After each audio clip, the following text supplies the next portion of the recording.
Baik, Assalamualaikum warahmatullahi wabarakatuh. Kembali bersama kami di Ngoceh Ngobrol Receh. Tentunya ada narasumber hebat pada kesempatan kali ini, yaitu Ken Madkur atau yang lebih dikenal dengan Kelebun Morleke. Sebelumnya ini saya tanya kabarnya terlebih dahulu.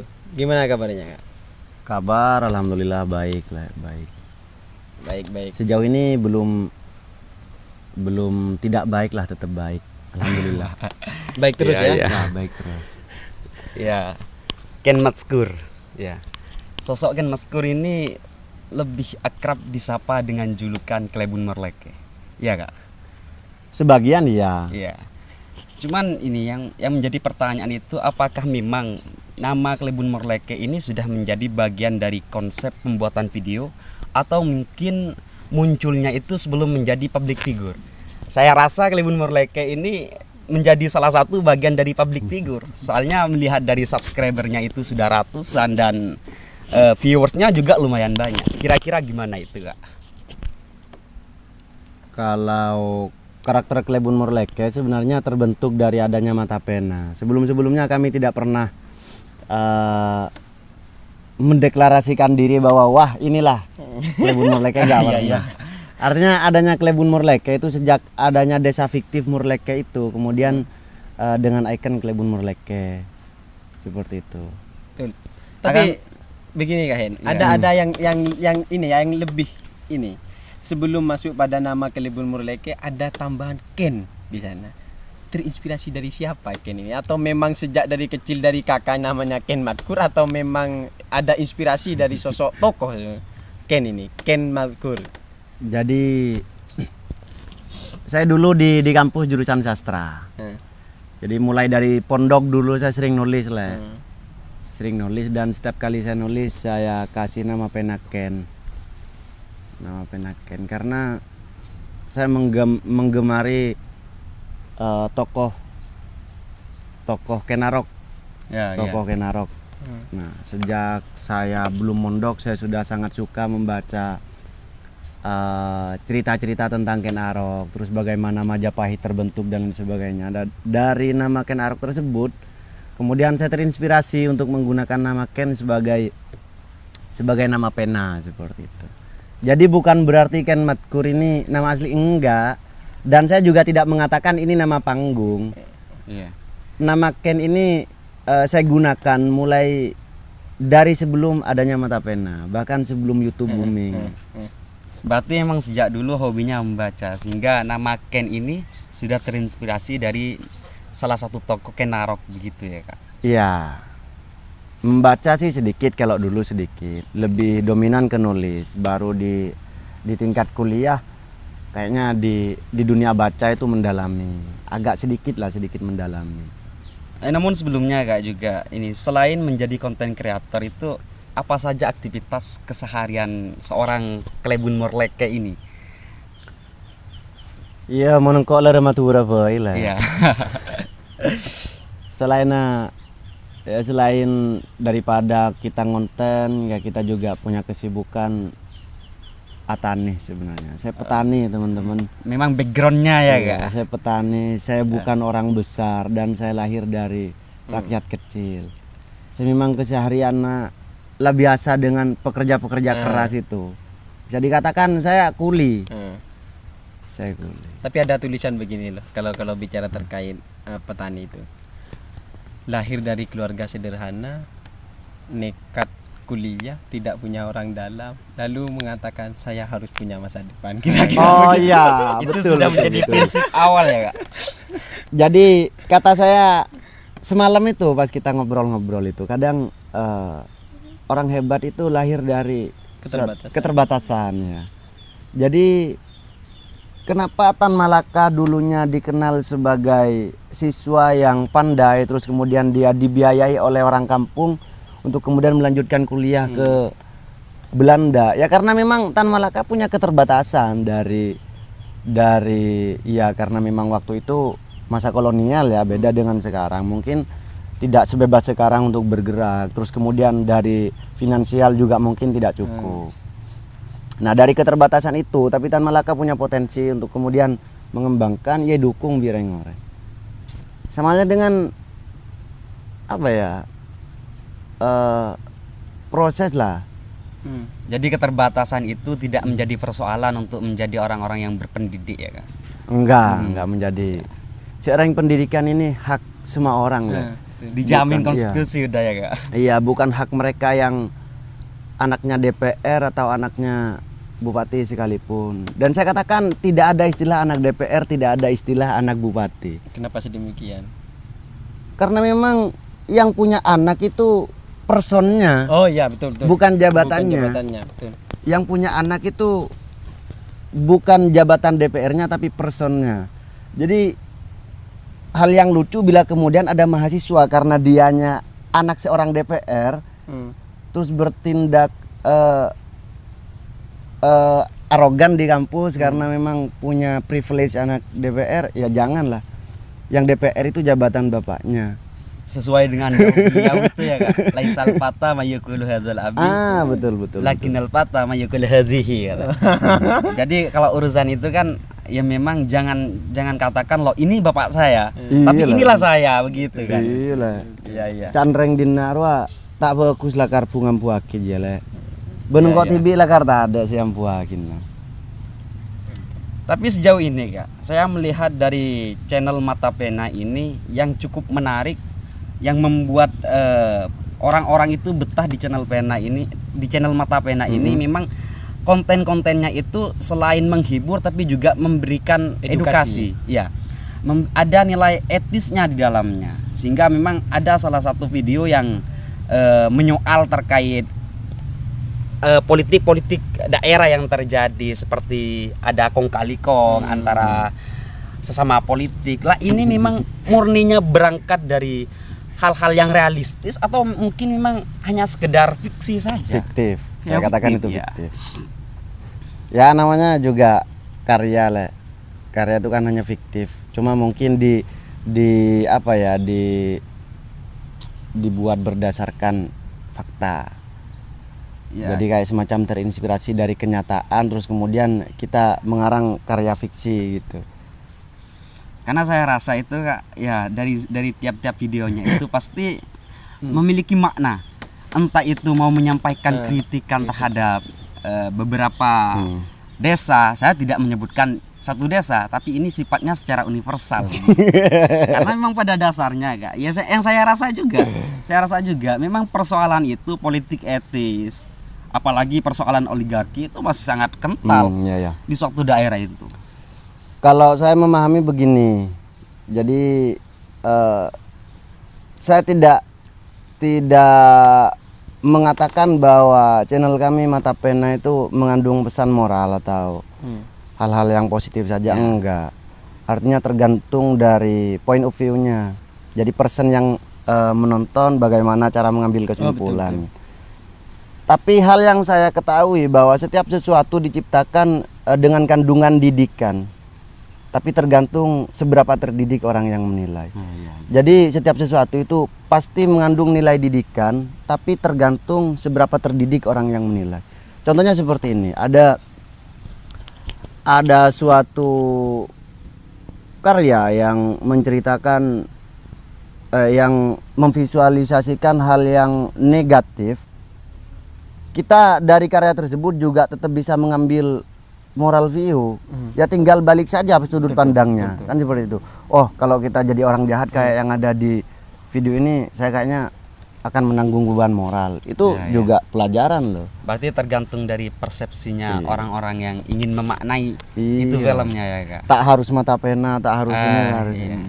Tapi banyak yang disoroti memang dari beberapa video, mulai dari pola kehidupan masyarakat kita yang memang banyak dikritik terhadap mungkin lebih pada budaya-budaya yang carok, yang juga masih hari ini masih dikatakan cukup kental lah. Jadi budaya-budaya yang baik yang masih dilestarikan oleh masyarakat itu seolah-olah ini apa ya, channel Mata Pena itu menggambarkan bahwa ini bukan adat yang baik untuk dilestarikan begitu. Salah satu video di situ banyak mengkritik terhadap pola kehidupan masyarakat yang sedemikian. Karena saya juga salah satu apa ya, bisa dikatakan fans lah Kak. Bisa Iya. dikatakan. Iya, bisa Iya. dikatakan. Banyak Ya. orang bilang kayak gitu, tapi ternyatanya tidak subscribe. Iya, Bisa iya, dicek iya. Jadi saya bingung teman-teman, bingung karena memang di sini nih Eka dua ya, saking yang kok atokar kok kalah. Perihal masalah budaya, ya saya sebenarnya bukan orang yang major untuk membahas budaya. Iya. Saya hanya ingin membagikan sudut pandang saja. Jadi seperti ini. Budaya itu ibarat kata payung. Terus di bawah budaya itu ada tradisi, ada adat. Nah, tradisi dan adat itu include di satu budaya, di satu nama budaya itu. Bila kebiasaan yang tidak dilakukan akan menanggung beban moral, akan todus dan lain sebagainya, itu lebih mengarah ke adat. Tapi bila apabila kebiasaan tersebut tidak demikian, lebih cenderung ke karya dan lain sebagainya, kelestarian dan lain sebagainya, itu lebih ke tradisi. Contoh kayak karapan sapi itu tradisi. Iya. Tradisi. Salah bila kemudian karapan sapi dibilang adat. Iya, Ini berdasarkan iya, buku betul. yang saya baca, source-nya penulisnya dari Sumeneb kalau nggak salah. Nama bukunya Mencari Madura. Terus kenapa kami lebih fokus terhadap adat? Karena memang adat ini bila tidak dilakukan akan menanggung beban moral. Nah sebenarnya beban moral itu apa sih? Kan korokeng cok na orang lah. Contohnya padan benda jadi ya. Pucong cek orang kakek tang tokar pas tak ende. Nah, Nas panas itu. nas panasan. Itu beban moral sebenarnya. Kemudian dianya tokar. Muncan engko tidak usah larikan ke adat, tidak usah larikan ke tradisi. Bentuk kekerasan tetaplah kriminal muncan. Dan itu tidak layak untuk dilestarikan. Artinya Madura tak kira menjadi ikon dengan satu adat tersebut. Carok misalkan, Madura dikenal dengan caroknya. Iya, iya. Naudzubillah, saya nggak bangga. Kan memang dari pengenalan teman-teman dari sana, dari luar, karena hari ini kan ada pertukaran mahasiswa yang ke Madura kan, iya. beranggapan bahwasanya Madura ini terkenal dengan kekerasannya, karena Caroknya, dari beberapa kejadian yang memang terjadi dari sebelum tahun-tahun sebelumnya seperti itu. Menurut beberapa, saya pernah membaca satu skripsi yang mengangkat ada carok tersebut dari sudut pandang si penulis, entah saya lupa. Carok itu sebenarnya suatu penyelesaian masalah yang diambil oleh orang-orang Madura pada zaman dahulu, tapi ada etikanya loh dalam melakukan carok iya. itu. Tidak mungkin kemudian tepat aja lah pas satu dari Budi terus kemudian di judul berita carok. Ini saya juga bingung, ini yang keliru yang si pelaku apa yang nulis gitu. Iya, Jadi iya. perlu diluruskan kembali. Carok tidak cukup dengan demikian.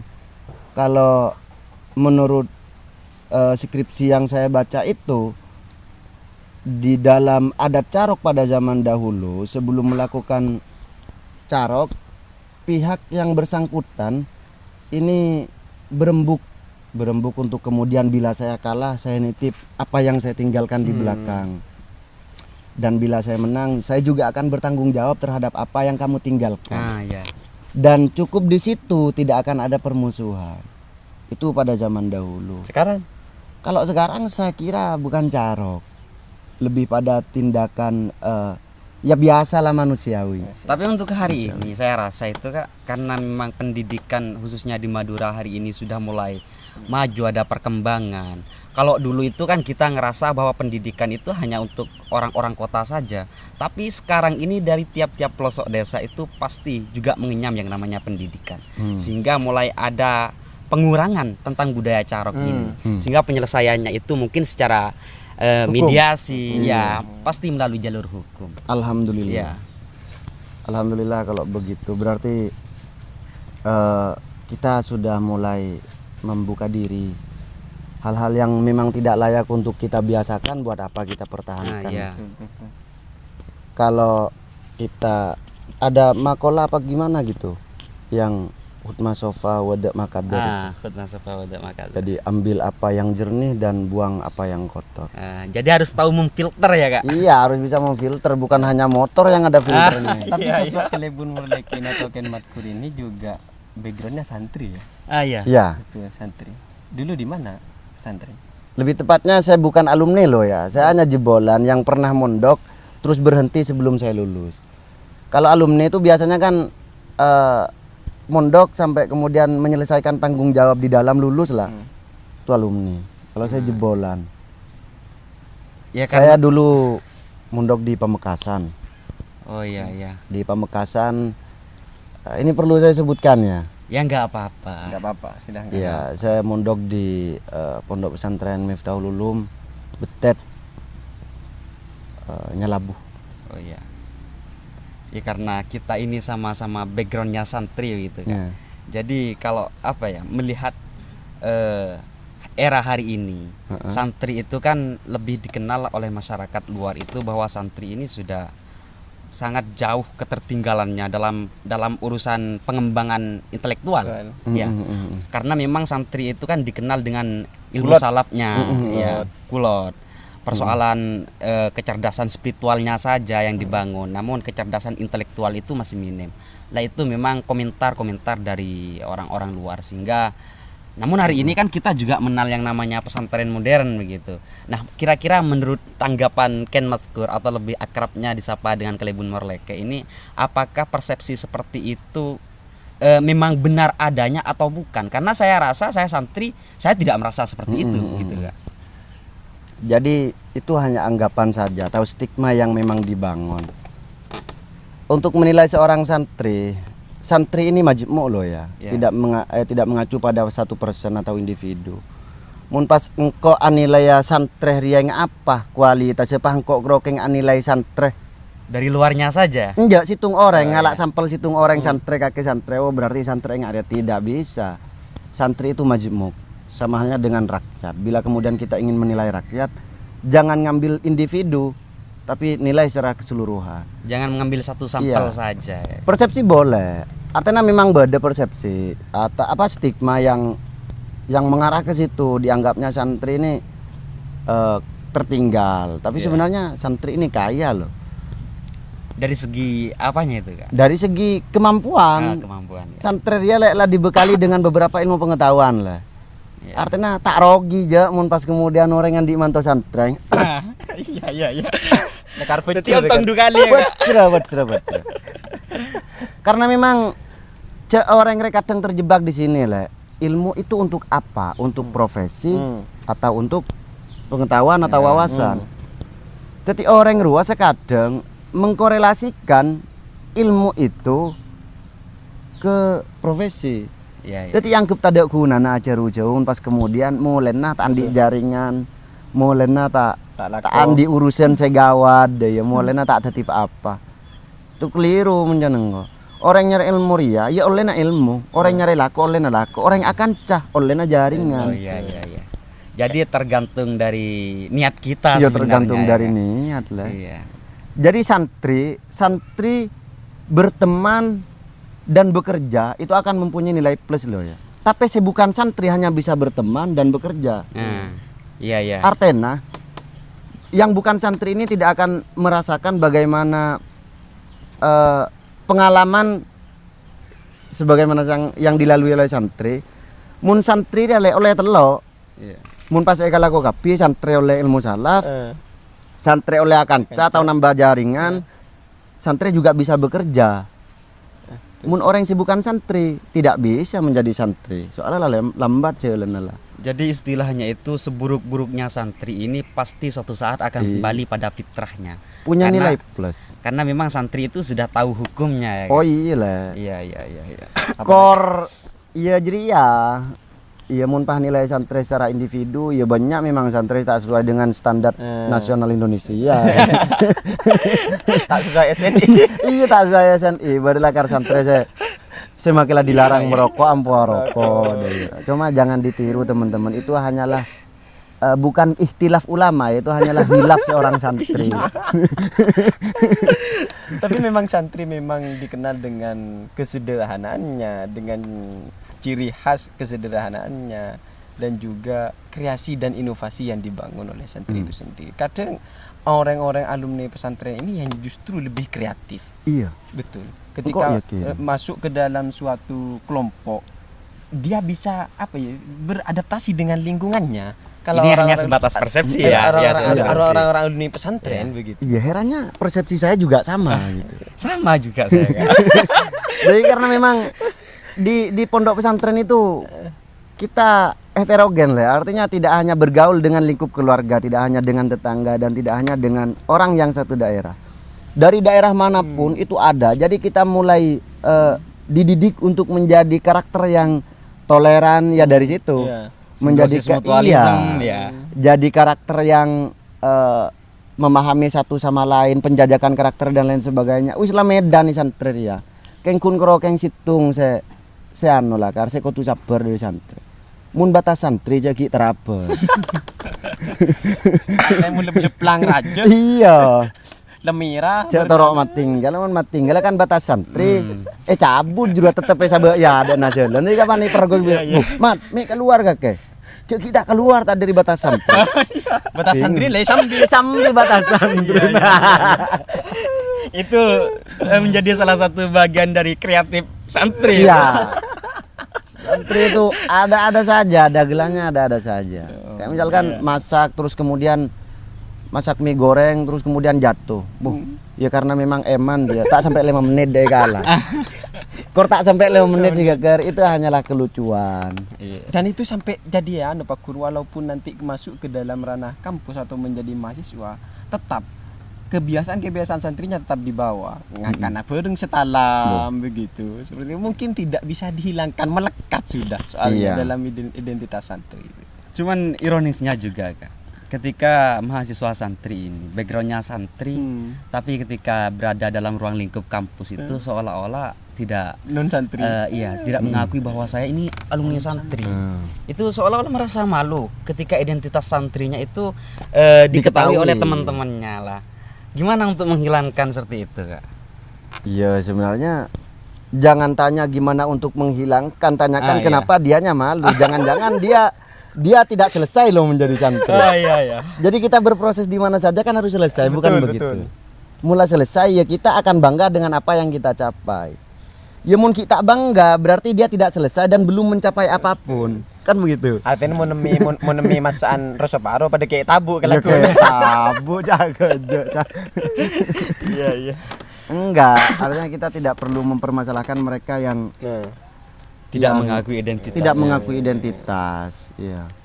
Hak ya. Cuman ya karena saya memang backgroundnya juga santri, saya juga merasa tersinggung, Kak. Kenapa kok ini memang sudah jebolan pesantren kok ndak mau mengakui identitasnya sebagai santri? Saya itu merasa tersinggung juga, Kak, ketika ada salah satu mahasiswa itu yang tidak mengakui identitasnya sebagai santri itu. Karena santri bagi saya itu istimewa. Ada teman kamu yang seperti itu? Ada, tapi saya tidak bisa menyebutkan nama. Disebut, cuma nanti ada salam dari saya. Kapan mau balik ke pondok? Dari Klebin Merleke ya. Orang-orang seperti itu perlu dianterin lagi ke pondok. Jadi belum pernah melukis cerita di pondok. Sama halnya dengan kita ikut organisasi. Waktu menjadi mahasiswa, dia pasif orangnya, tidak ikut organisasi. Setelah keluar dari mahasiswa, nyari panggung di tatanan mahasiswa. Iya, ngapling adik-adiknya, junior-juniornya untuk kemudian tunduk padanya. Sebenarnya dianya tidak punya panggung karena memang sejak jadi mahasiswa sudah pasif gerakannya. Iya, sejak dia tepat di mahasiswa, dia merasa terlambat untuk berproses. Setelah lulus dari mahasiswa, dia kok kayaknya baru ini gitu, baru tertarik untuk ikutan.